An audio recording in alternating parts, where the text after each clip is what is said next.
Welcome to the Whiz Books Podcast, your ultimate stop for exploring life-changing books and mastering English. Ooh, I like that. Whether you're here to reshape your habits, Yeah. gain new insights, or improve your language skills, Right. we've got you covered. Absolutely. Dive in, learn, and get inspired. Love it.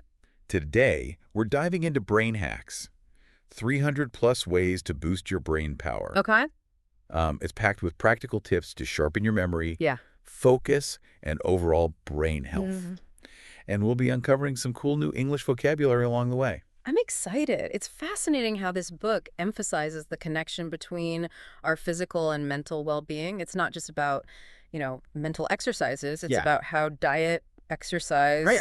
even our social lives Right. play a role. Right. It's like a holistic approach to brain power. Totally. For example, the book talks about the importance of omega-3s for memory and fluid intelligence. Yeah. Apparently, there's research from the University of Illinois that shows a link. Interesting. What's interesting is that you don't need a drastic overhaul to see benefits. Just incorporating more omega-3 rich foods like salmon or walnuts into your diet could make a difference. That's a relief. Yeah.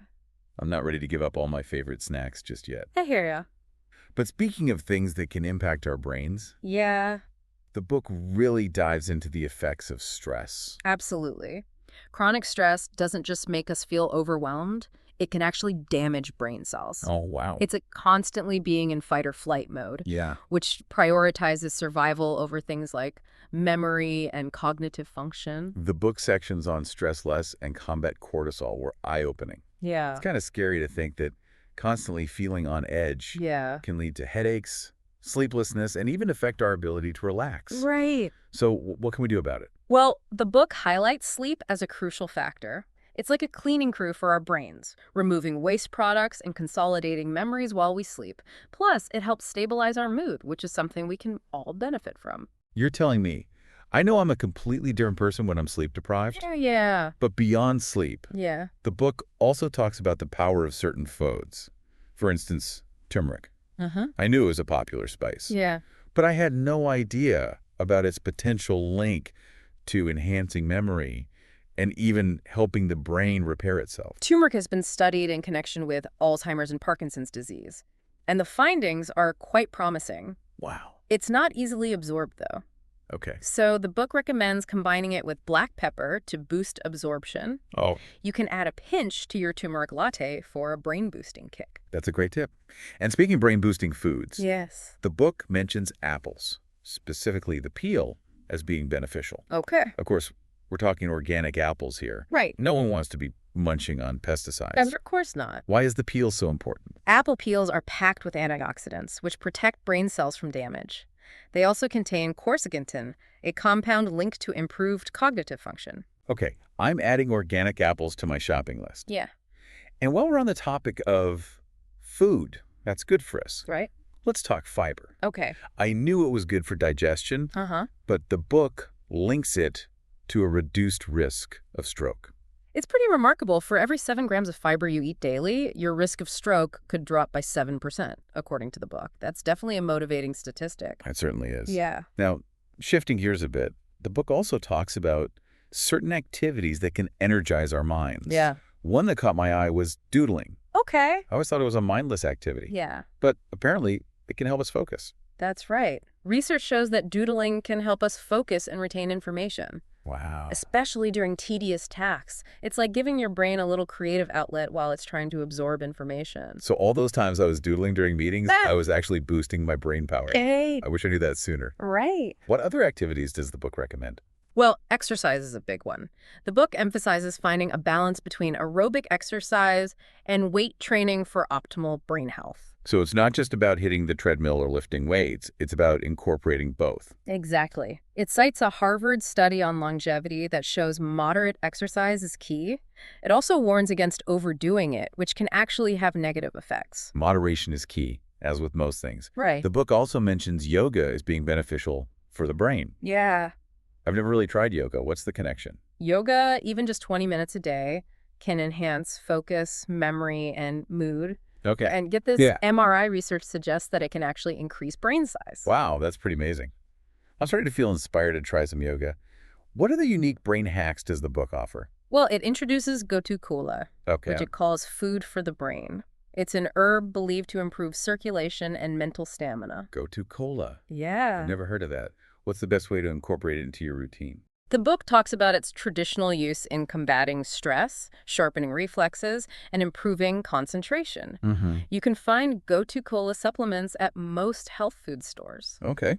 But it's always a good idea to chat with your doctor before adding anything new to your routine. Good point. It's important to be mindful of potential interactions. Are there any other unique hacks that stood out to you? One that resonated with me was the idea of embracing discomfort. Okay. The book encourages stepping out of our comfort zones to challenge our brains. That makes sense. It's like anything else. Yeah. If we don't challenge ourselves, we don't grow. What are some examples of embracing discomfort? It could be anything from traveling to a new place to trying a new food Okay. or even joining a new social group. It's about shaking things up and exposing our brains to new experiences. I love that. Yeah. It's so easy to get stuck in a rut. Anything else that surprised you? The book also delves into the potential dangers of mercury and its connection to Alzheimer's disease. It highlights the FDA and EPA guidelines for fish consumption, Yeah. emphasizing the best choices and choices to avoid to minimize mercury exposure. That's a good reminder, Yeah, especially since fish is often touted as a brain-healthy food. right. It's important to be mindful of the potential risks. Absolutely. Now, let's explore some smaller hacks that can have a big impact. Okay. And believe it or not, laughter is on the list. It turns out laughter isn't just good for the soul. It's good for the brain, too. That's a hack I can definitely get behind. Uh-huh. I always feel so much lighter and more energized after a good laugh. Why is that? Laughter releases endorphins, which have mood-boosting and pain-relieving effects. Oh. It also helps to reduce stress hormones like cortisol, Mm-hmm. which, as we discussed earlier, can be harmful to brain health. So basically, laughter is like a natural stress reliever and brain booster. Pretty much. What other little hacks are there? Smiling is another one. It may sound simple, but even a fake smile can trick our brains into feeling happier and more positive. So even if I'm having a bad day, forcing a smile could actually lift my mood. It's worth a try. Oh. And last but not least, closing your eyes. This one intrigued me. Closing my eyes. Yeah. How does that benefit our brains? It might seem counterintuitive, but the book suggests that closing your eyes can enhance your other senses.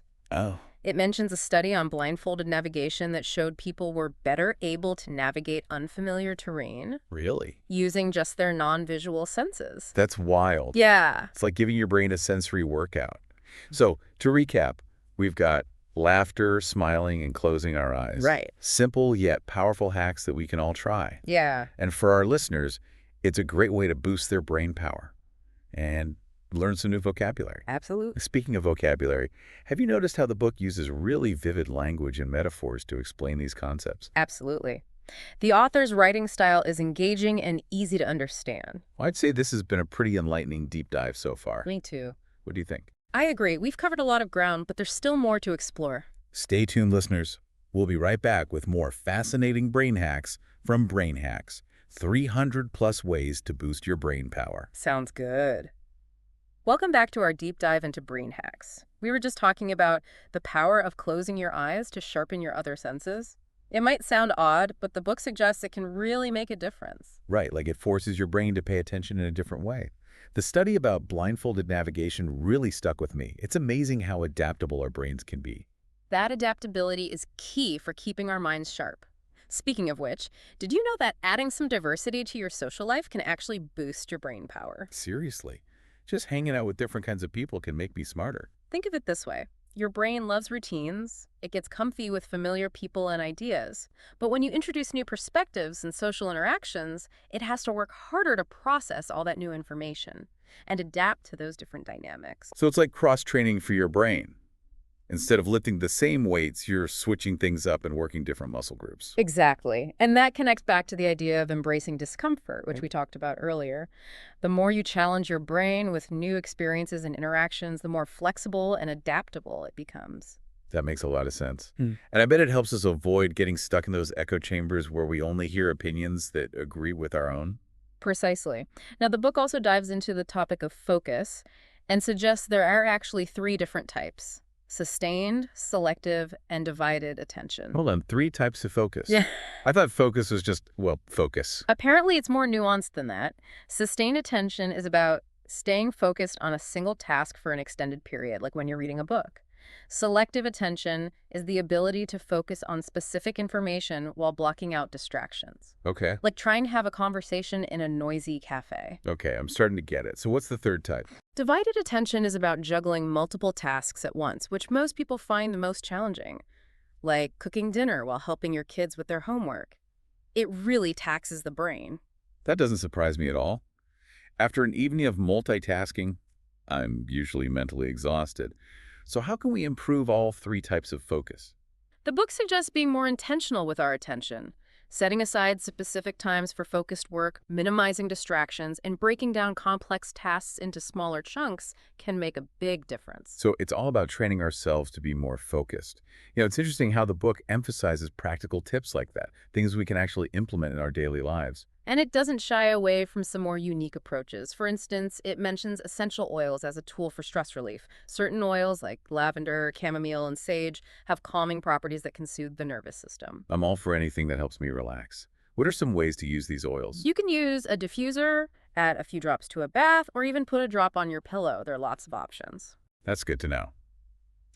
And speaking of relaxation, the book suggests flirting as a way to boost brain power. That's a brain hack I can get behind.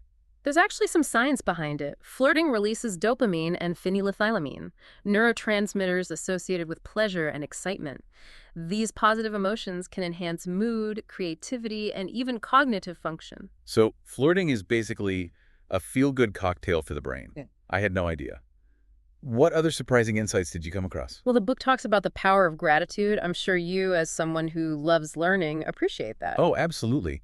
But honestly, I'm curious to hear the science behind it. Research shows that expressing gratitude releases dopamine and serotonin, neurotransmitters linked to happiness. Gratitude letter has been shown to have a positive impact on mental health. That's fascinating. So simply taking a few minutes each day to focus on what we're grateful for can make a difference. It really can. It doesn't even have to be a formal letter. Jotting down a few things in a journal or even reflecting on them mentally can have a positive effect. I'm going to start incorporating that into my routine for sure. I'm really impressed by the range of brain hacks this book covers. It goes beyond the usual advice. Right. It even talks about the importance of trace minerals, which often get overlooked but play a crucial role in brain function. Trace minerals. I know we need things like calcium and iron, but I'm not familiar with trace minerals. What are they and why are they so important for our brains? Trace minerals are minerals our bodies need in very small amounts, but they're essential for various functions, including brain health. The book mentions cobalt, fluoride, and iodine as key examples. Okay, so where can we find these trace minerals? They're found in various foods, which is why the book stresses the importance of a diverse diet. Focus on fruits, vegetables, whole grains, and lean protein to ensure you're getting a wide range of nutrients. So it comes back to that balanced diet again. I'm sensing a theme here. Definitely. A balanced, diverse diet seems to be a recurring message throughout the book. Another activity the book highlights is dance. I love to dance, but I never thought of it as a brain booster. It engages so many different parts of the brain simultaneously. Think about it. You need coordination, spatial awareness, musicality, and even a bit of creativity. It's true. You really have to think about what you're doing when you're dancing. Researchers have found that dance can improve memory, processing speed, and even increase the volume of white matter in the brain. Wow, that's impressive. So it's not just a fun activity, it's a genuine brain workout. Exactly. And it's a fun way to sneak in some exercise, which we know is great for brain health. Speaking of activities that are good for the brain, what about singing? Does that have similar benefits? Singing has been shown to stimulate temporal lobe function, the area associated with memory. It also releases those feel-good endorphins and reduces stress hormones, just like laughter and dancing. Wow, so it's a triple threat. Good for memory, mood, and stress levels. Right. And what if you're not a great singer? The book even encourages humming as a way to get similar benefits. It's really about engaging with music and letting it work its magic on your brain. I like that. It seems like there's a brain hack for everyone. Now, I'm curious about vitamin K. I know it's important for blood clotting, but the book mentions a connection to brain health as well. You're right, vitamin K is known for its role in blood coagulation, but research is showing that it also plays a crucial role in cognitive health and memory. That's interesting. How do we make sure we're getting enough vitamin K? Leafy green vegetables like spinach and kale are good sources, as are some fermented foods. It's also produced by bacteria in our gut, so gut health is important too. Okay, so eating our greens and taking care of our gut are important for getting enough vitamin K. What about other brain-boosting vitamins? Does the book talk about any others? It delves into the benefits of B vitamins, particularly B1, B3, niacin, and B12. I know B vitamins are often linked to energy, but how do they specifically affect our brains? B vitamins are crucial for producing neurotransmitters, those chemical messengers in our brains. They also help to protect brain cells from damage and support overall cognitive function. So a B vitamin deficiency could potentially lead to problems with thinking and memory. It's possible. A deficiency in B12, for instance, has been linked to memory problems, mood disorders, and even dementia. It's worth making sure we're getting enough through diet or supplements. After talking to our doctor, of course. Definitely. What are good sources of B vitamins? You can find them in whole grains, legumes, leafy greens, nuts, and eggs. Okay, so another reason to eat a balanced diet. Now, this next brain hack is one I think we can all appreciate. Falling in love. The book actually suggests that it can stimulate brain growth. It's true. Falling in love triggers all sorts of hormonal and neurochemical changes that affect our brains. So tell me more. What's going on in our brains when we fall head over heels? When we're in love, our brains release dopamine, oxytocin, and norepinephrine, all those feel-good chemicals. This enhances our mood, motivation, and even our ability to focus. So love is like a natural brain enhancer. You could say that. Yeah. And the benefits go beyond the initial honeymoon phase. Being in a loving and supportive relationship has long-term benefits for brain health, reducing stress and improving cognitive function. Wow, so love really does make us smarter. What a great excuse to nurture those loving relationships. And to cherish the ones we already have. The book also talks about garlic being a brain superfood. I'm a huge fan of garlic, but I had no idea it was a brain booster. What's so special about it? Garlic has compounds with antioxidant and anti-inflammatory properties, which benefit our overall health, including brain health. Research even suggests it could play a role in protecting against age-related cognitive decline. So adding more garlic to our dishes could be a simple way to support brain health. I like the sound of that. Exactly. And it makes everything taste better, too. What's not to love? Well, I can't argue with that. Now, shifting gears a bit, the book also talks about the importance of maintaining healthy blood pressure for good brain health. Why is that? High blood pressure can damage blood vessels throughout the body, including those in the brain.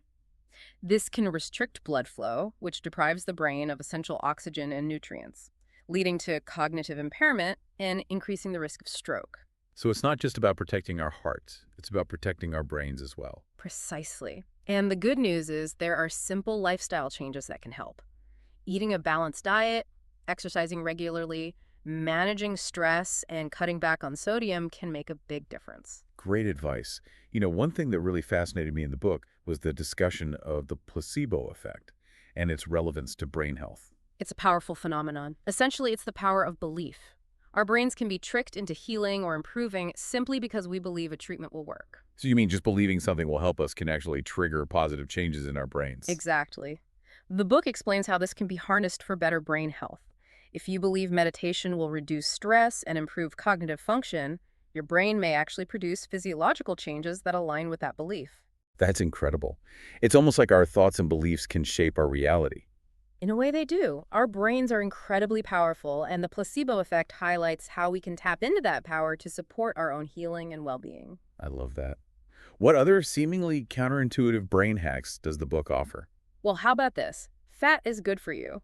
Of course, we're talking about the right kind of fat. Wait, fat is good for our brains. I thought we were supposed to avoid it. Not all fat is created equal. Our brains are actually about 60% fat, and they need healthy fats to function correctly.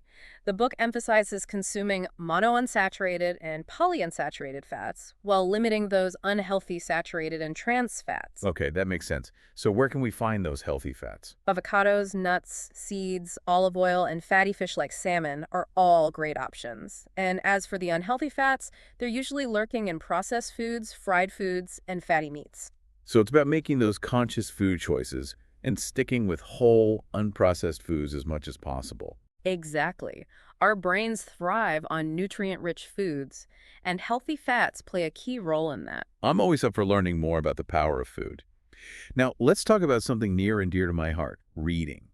The book emphasizes the benefits of novel reading for brain health. Reading novels engages our imaginations, immersing us in stories and activating different parts of the brain. It can expand our vocabulary, improve comprehension, and boost cognitive function overall. I've always found reading to be both relaxing and stimulating. It's like a mini vacation for my mind. And science backs that up. Studies have shown that novel reading can increase brain connectivity, improve memory, and may even reduce the risk of age-related cognitive decline. That's fantastic.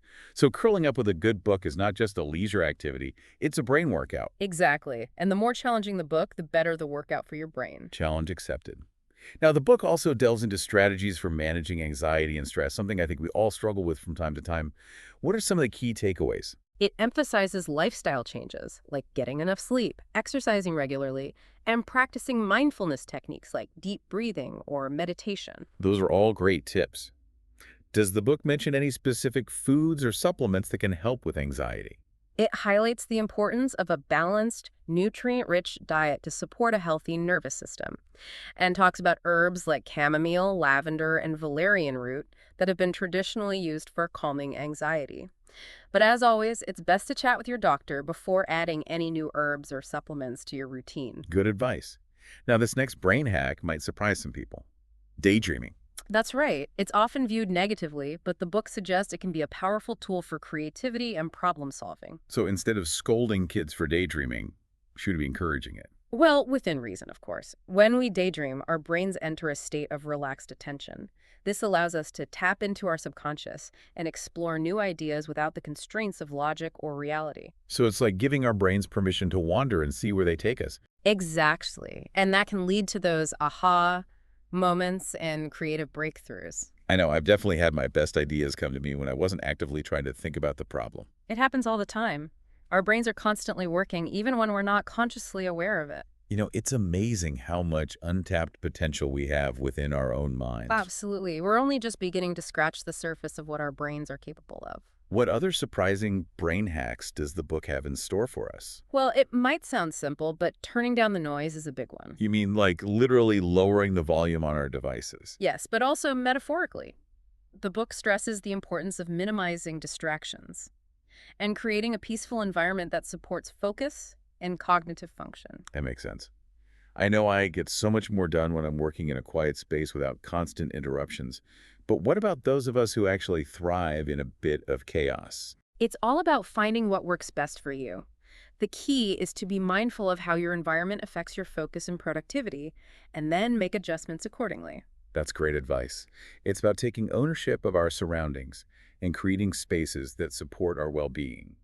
Now, are there any environmental factors besides noise that the book talks about? It mentions being aware of potential hazards that can affect brain health, like exposure to toxins, pollutants, and even electromagnetic fields. That's a good reminder to be mindful of our surroundings. What are some practical steps we can take to minimize our exposure to these hazards? The book suggests a few different approaches: choosing organic foods, filtering our water, using natural cleaning products, and minimizing our use of electronic devices, especially before bed. It's all about making those conscious choices to protect our brains and our overall health. What other important aspects of brain health does the book delve into? Well, sleep is a big one. It emphasizes getting enough sleep for optimal brain function, which is something we all know but often struggle with. So true. Why is sleep so important for our brains? Sleep allows our brains to rest, repair, and recharge. During sleep, our brains are busy consolidating memories, clearing out waste products, and regulating hormones. So it's like a nightly reset for our brains. Exactly. And when we don't get enough sleep, our cognitive function suffers. We have trouble concentrating, making decisions, and remembering information. We also tend to become more irritable, moody, and susceptible to stress. I can definitely relate to that. Uh, I'm not the most pleasant person to be around when I'm sleep deprived, but how much sleep do we really need to be functioning at our best? The book recommends aiming for 7 to 9 hours of quality sleep each night. Quality sleep, that's the key. Yeah. What are some tips for improving sleep quality? It suggests establishing a regular sleep schedule, creating a relaxing bedtime routine, avoiding caffeine and alcohol before bed, and making sure your sleep environment is dark, quiet, and cool. It also highlights the importance of addressing any underlying sleep disorders like insomnia or sleep apnea. It sounds like creating a healthy sleep routine is crucial. You know, another topic that caught my attention was brain training games. Right. The book talks about their potential benefits for improving cognitive function. I've seen ads for those brain training apps, but I've always been a bit skeptical. What's the science behind them? They're designed to challenge specific cognitive skills like memory, attention, processing speed, and problem solving. The idea is that by engaging in these activities regularly, we can strengthen those abilities and maybe even slow down age-related cognitive decline. So it's like cross-training for our brains, but instead of working out our muscles, we're working out our minds. Exactly. The research on their effectiveness is still ongoing, but some studies have shown promising results. That's good to hear. What are some popular brain training games that listeners might want to check out? There are lots of apps and websites available like Lumosity, Elevate, and Cognifit. The key is to choose ones that you find engaging and enjoyable so that you're more likely to stick with them. That's a great point. Now get ready for this one. The book suggests that orgasms can be beneficial for brain health. It's true. Orgasms release a flood of hormones and neurotransmitters like dopamine, oxytocin, and endorphins. So it's like a natural happy hour for the brain. Exactly. And while more research is needed, the evidence suggests that they can positively impact our mental and emotional well-being. That's fascinating. And it certainly highlights the importance of a healthy and fulfilling sex life. Absolutely. Now, switching gears a bit, the book also highlights grape juice as a potential brain booster. Grape juice, I usually associate that with kids' lunchboxes. Well, specifically purple grape juice. It's rich in resveratrol, a powerful antioxidant with neuroprotective properties. It seems like those antioxidants are key players in brain health. We've talked about them quite a bit today. They are. Antioxidants protect brain cells from damage caused by free radicals, which contribute to aging and disease. So a glass of purple grape juice could be a simple way to give our brains an antioxidant boost. It could, and it's delicious and refreshing. Just be mindful of the sugar content, as with any fruit juice. Good point. Moderation is key. Now, the book also talks about ginseng, another substance often touted for its health benefits. Ginseng has a long history of use in traditional medicine, and modern research is beginning to uncover its potential benefits for cognitive function. Studies suggest it might improve memory, attention, and processing speed. So it could be a natural cognitive enhancer. Potentially. And it's generally considered safe, though it can interact with some medications, so it's always best to consult with your doctor before using ginseng. That's always a good reminder. Speaking of things that can help us relax and unwind, the book also talks about the benefits of massage for brain health. Massage therapy has been shown to reduce stress hormones like cortisol and increase levels of feel-good neurotransmitters like serotonin and dopamine. This can have a calming effect on the nervous system, improving mood, sleep quality, and cognitive function. So it's not just about pampering ourselves, it's about taking care of our mental and emotional well-being. Exactly, and it's a wonderful way to promote relaxation and reduce tension, which can benefit our overall health. Another activity that the book mentions as being good for the brain is playing chess. I've always admired people who can play chess. It seems like such a complex game. It is. Chess requires strategic thinking, planning, problem solving, and memory, which makes it a great brain workout. So it's like a mental gym for our brains. Exactly. Whether you're a seasoned player or a beginner, challenging yourself with chess can have positive effects on your cognitive function. I'm inspired to dust off my old chess set. Are there any other brain-boosting games that the book suggests? It mentions Sudoku, crosswords, and even video games as possibilities. Video games? Seriously, I thought those were usually considered bad for your brain. Well, like with most things, moderation and balance are key. While excessive video game playing can have negative consequences, research suggests that certain types like action games or puzzle games can actually improve cognitive skills, like attention, reaction time, and spatial reasoning. So it's not all bad news when it comes to video games. Not at all. Incorporating some brain-challenging video games into your leisure time can be beneficial. Good to know.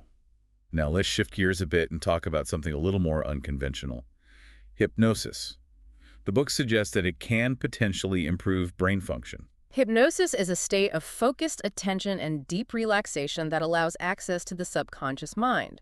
It's often used therapeutically for reducing stress, managing pain, or overcoming phobias. So it's similar to guided meditation. In a way, yes. And while more research is needed on its impact on brain health, some studies suggest it can benefit memory, focus, and creativity. That's really intriguing. I've always been curious about hypnosis. It's a fascinating field, and there's growing evidence to support its potential benefits for both physical and mental well-being. Well, I have to say, this deep dive into brain hacks has been incredibly insightful. We've covered so much ground today, from nutrition and exercise to social interaction and stress management. It's clear that even small changes can have a significant impact on our brain health and overall well-being. Absolutely. And the main takeaway is that we have the power to take control of our brain health and make choices that support optimal cognitive function throughout our lives. What I love about this book is that it gives us the tools and knowledge to be active participants in our own brain health journeys. It's a great reminder that our brains are not static, but dynamic organs that can continue to grow and evolve throughout our lives. And speaking of living a fulfilling life, the book also emphasizes pursuing hobbies and activities we enjoy. That's so important. It's easy to get caught up in the daily grind and neglect our own passions. But making time for activities that bring us joy is crucial for our mental and emotional well-being. It helps reduce stress, sparks creativity, and gives our brains a much-needed break. I couldn't agree more. What other gems of wisdom does the book offer? Well, it talks about memory, which is a concern for people of all ages, not just older adults. That's true. We all want to keep our memories sharp as we age. The book suggests regularly challenging our brains with new learning experiences, like taking a class, learning a new language, or even just trying a new recipe. It also highlights the role of physical activity in supporting memory function, explaining that exercise improves blood flow to the brain and stimulates the growth of new brain cells. So it's all about keeping those brains active and engaged. Exactly. And it reinforces those lifestyle choices we've discussed that support overall brain health, eating a balanced diet, managing stress, and getting enough sleep. It's a reminder that taking care of our brains is a holistic endeavor. Speaking of which, what does the book have to say about multitasking?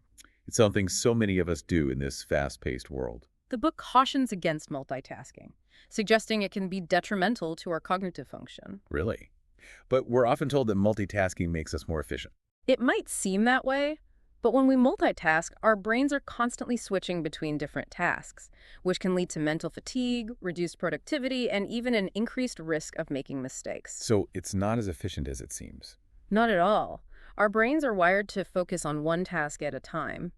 When we divide our attention, we're not doing any of those tasks as well as we could be if we focused on them individually. That's a good reminder to try and single task as much as possible. What other counterintuitive brain hacks are there? The book suggests expressing anger in a healthy way can actually be a positive outlet for stress and frustration. Wait, anger can be good for our brains.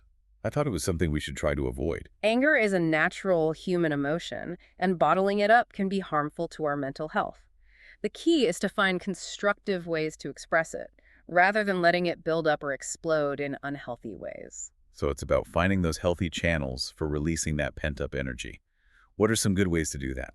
The book suggests exercise, deep breathing, and journaling as helpful tools. It also emphasizes the importance of communicating our needs and boundaries assertively. That's a great point. It's about expressing ourselves in a way that's both authentic and respectful of others. Now let's move on to something a little more relaxing. What does the book say about listening to music? It highlights the benefits of music for brain health, suggesting it can improve mood, memory, and cognitive function. Music has a powerful effect on our brains, activating various regions associated with emotions, memories, and movement. I've always found music to be incredibly mood-boosting. It is. Listening to music releases dopamine, reduces stress hormones, and improves sleep. It can even stimulate the growth of new brain cells and enhance cognitive function. So it's like a symphony for our brains. Exactly. And different types of music can have different effects. For example, upbeat music can energize us and improve our mood, while calming music can help us to relax and de-stress.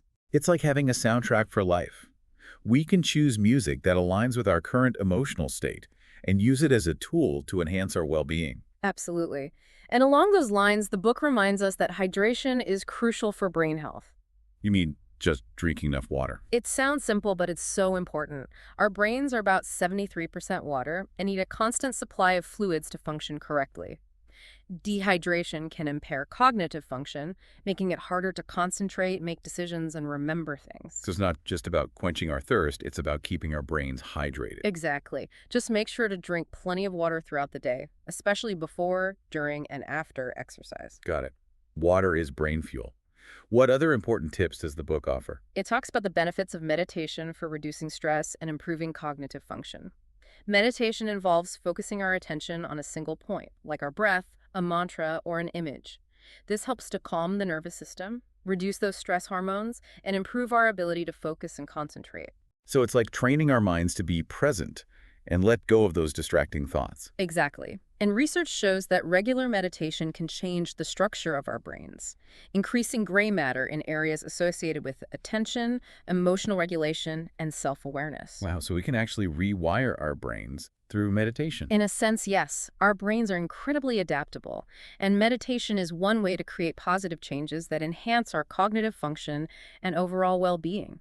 What other activities can help us get those brains in tip-top shape? Well, the book emphasizes that good old-fashioned cardiovascular exercise is crucial for brain health. I know exercise is good for our hearts, but how does it benefit our brains specifically? Cardiovascular exercise like running, swimming, or cycling increases blood flow to the brain, delivering oxygen and nutrients that are essential for brain function.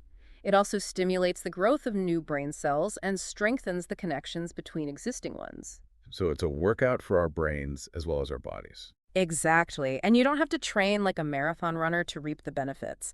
Even moderate amounts of cardio can make a difference. That's good news for those of us who aren't exactly fitness fanatics. What other enjoyable activities can we do to boost our brains? Well, the book mentions chocolate, but with a catch. It has to be dark chocolate. So we're allowed to indulge our sweet tooth and call it a brain booster. Sign me up. Dark chocolate is rich in flavonoids, which are antioxidants that have been shown to improve blood flow to the brain and enhance cognitive function. Those antioxidants really are the superheroes of brain health. They are. And dark chocolate also contains caffeine and theobromine, stimulants that can improve alertness and focus. So a little bit of dark chocolate can actually be a guilt-free treat for our brains. In moderation, of course. Well, this is all great news for chocolate lovers like me. Are there any other unexpected brain boosters the book talks about? Believe it or not, curiosity is a big one. Curiosity, you mean like wanting to learn new things? Exactly. The book emphasizes that curiosity is fuel for the brain. When we're curious, we're more engaged, more motivated to learn, and more likely to retain information. That makes sense. Yeah. I know I definitely remember things better when I'm genuinely interested in the subject. And curiosity goes beyond just acquiring knowledge. It's about approaching the world with a sense of wonder and awe. So it's about staying open-minded and embracing new experiences. Precisely. And that mental flexibility is crucial for brain health as we age. Got it. Now, what about asking for help? Is there anything in the book about that? Yes. The book actually frames it as a sign of intelligence, not weakness. Interesting. How so? It's about recognizing our limitations and being willing to seek support when we need it. I love that perspective. It's so easy to fall into the trap of thinking we have to do everything ourselves. But asking for help not only reduces stress and burden, but it opens us up to new perspectives and learning opportunities. That's a great point. And it likely strengthens our social connections too. Absolutely. It's a reminder that we don't have to go through life alone. Now, speaking of things that make us feel good, the book also talks about the benefits of spending time in nature.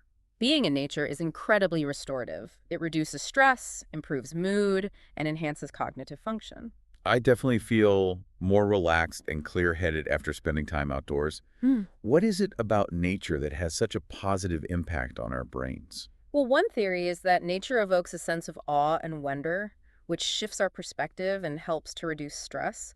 Another theory is that it engages our senses in a way that modern environments just can't replicate. That makes sense. It's like giving our brains a break from the constant stimulation of technology and information overload. Exactly. And even short bursts of time in nature can be beneficial. So whether it's a walk in the park, a hike in the woods, or just sitting in your backyard, prioritize getting a dose of green therapy every day. Adding that to my to-do list. Now, this next one might surprise some people. Okay. Sadness. Sadness. Yeah. The book suggests that allowing ourselves to feel sadness, can Mm, actually be healthy for our brains. really? How so? It might seem counterintuitive, but sadness is a natural human emotion. Yeah. And suppressing it can be detrimental to our mental health. Right. When we allow ourselves to feel sadness, Yeah. we acknowledge and process difficult experiences, Okay. which can lead to personal growth and resilience. So it's about embracing the full spectrum of human emotions rather than trying to avoid the unpleasant ones. Exactly. And sadness can even be a source of creativity and inspiration. Think about how many artists, writers, and musicians have channeled their sadness into powerful works of art. That's a beautiful way to look at it. Now, the book also talks about the importance of lifelong learning for brain health. Our brains are constantly evolving, and we can continue to learn and grow throughout our lives. Learning new things keeps our cognitive function sharp. So it's about staying curious and engaged with the world around us. Exactly. It doesn't have to be formal or academic. It could be learning a new language, taking up a new hobby, or even just reading a book on a topic that sparks your interest. That's encouraging. I love the idea that it's never too late to learn something new. Speaking of challenging ourselves, what does the book say about asking for help? The book frames asking for help as a sign of intelligence, not weakness. Interesting. How so? It's about recognizing our limitations Right. and being willing to seek support when we need it. I love that perspective. It's so easy to fall into the trap of thinking we have to do everything ourselves. But reaching out for help not only reduces stress and burden, but it opens us up to new perspectives and learning opportunities. That's a great point. And it likely strengthens our social connections, too. Absolutely. It's a reminder that we don't have to go through life alone. You know, this deep dive into brain hacks has been incredibly insightful. We've covered a wide range of topics, and it's clear that even small changes can have a big impact on our brain health. Absolutely. We have the power to take control of our brain health and make choices that support optimal cognitive function throughout our lives. And for our listeners, it's been a great opportunity to expand their English vocabulary while learning these incredible techniques. It's a valuable reminder that our brains are dynamic organs that can continue to grow and evolve. Well, it's been a pleasure diving deep into the world of brain hacks with you. I'm sure our listeners are feeling inspired to put some of these techniques into practice. I hope so. Remember, even small steps can make a big difference. Finally, don't forget to subscribe, leave a review, and share it with others. Your journey to core knowledge and better English starts here. So keep learning, growing, and staying curious. See you next time.